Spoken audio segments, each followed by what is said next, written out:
welcome back to Odd Socks. Now, as you can see, we're in our polytunnel at the moment.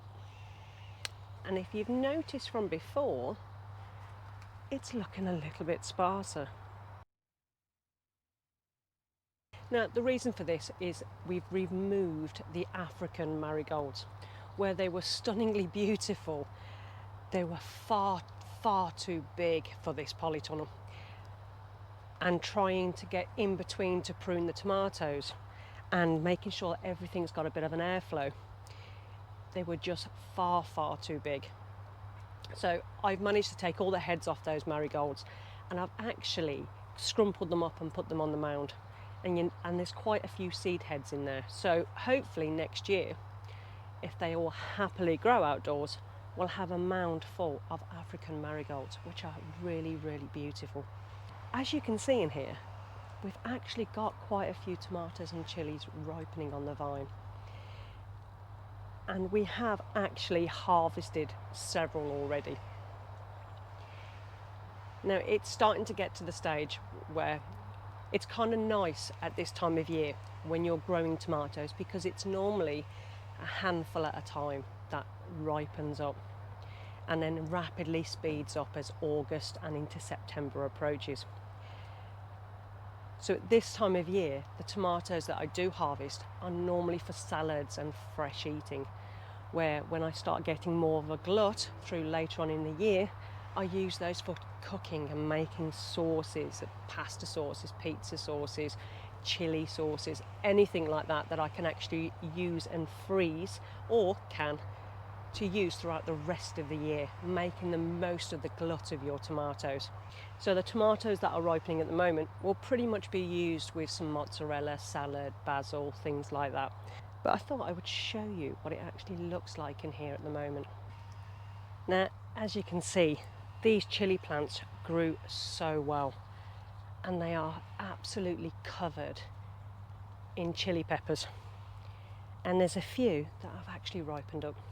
So I want to start harvesting these. Now these are cayennes, and next year I want to grow some different varieties. I'm after more of a smoky type of chili to use more within my cooking, and dehydrating or turning into powders and things like that to use throughout the rest of the year. Now this year has been really good for our chili peppers, from jalapenos to cayennes to pepperhots.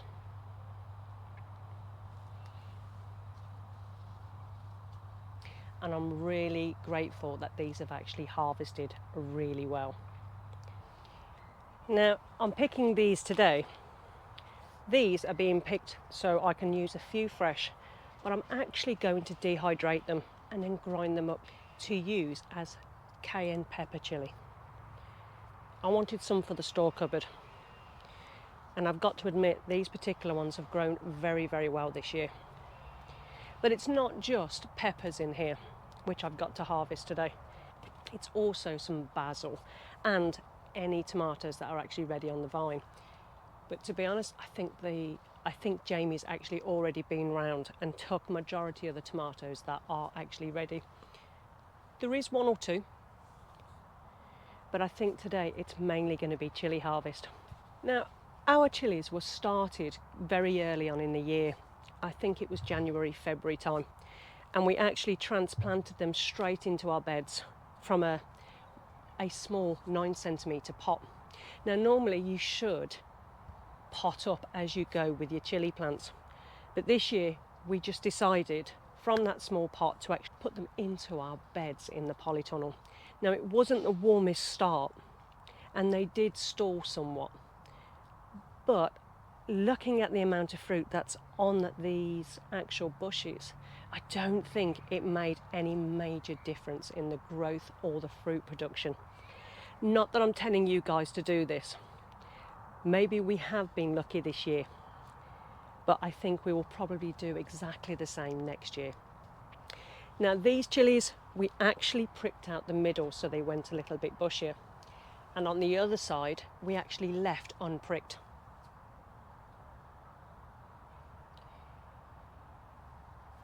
I can't actually tell any major difference between how many chilies are on each plant. The only difference is they're slightly taller on the other side. Now, what I would like to try and do with some of these chilies for the end of the year, when they finish producing, I would actually like to put a few of these in pots and keep them under cover or indoors through the winter. I've got a windowsill in the kitchen which I think would be just about enough light for them to lay dormant through the winter. So I've got chilli plants I can actually put in at the start of spring next year. I used to keep chilli plants all the time through the winter, but it's something I haven't done for many years. But I think some of these plants, we're not going to lose anything, because majority of these will end up on the compost heap at the end of the year. But if I can keep 4 or 5, it will actually save us the sowings for next year. How are your chillies doing? Are you growing them outdoors in a polytunnel or greenhouse, or even in the home on the windowsill? It's been an interesting year this year, and I've really had hit and misses, but really I should be grateful for the actual successes that we have had. Sometimes it's hard to see that though, but I am actually grateful for the actual harvest that I've got on these chilli plants with very little insect damage. We do feed our chilli plants with comfrey tea, which you can see in this video here. Very basic, very easy, very cheap to do.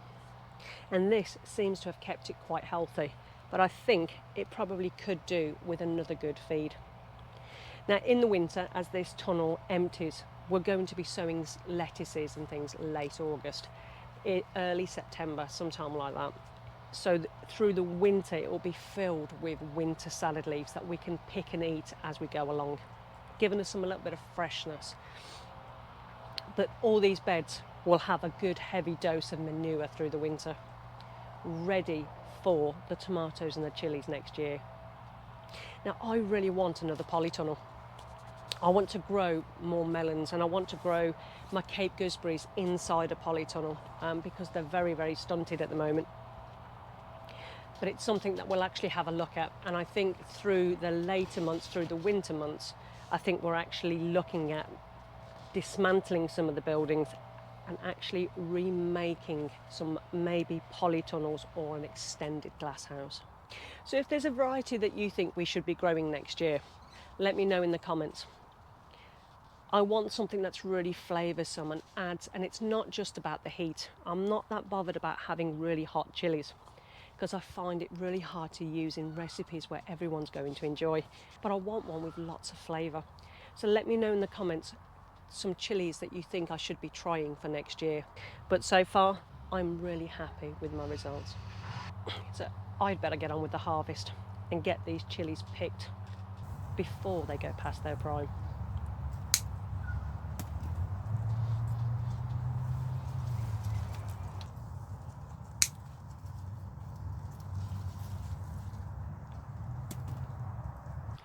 Now, it might not be the biggest harvest so far, but it's a start. As time moves on, you'll get more and more chilies coming from your plant. Just make sure you're picking them when they're ripe, because what you don't want is for them to spoil on the plant, or for some opportunistic slug or insect to actually start eating your chilies, because I've heard slugs actually like the taste of these chilies. So maybe for next year, give chilies a go. You can still actually buy them in local stores. How much of a harvest you'll get off them, who knows?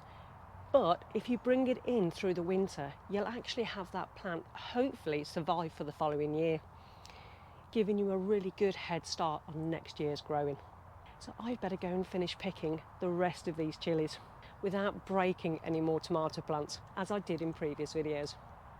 But it's always exciting when the chili harvest is ready.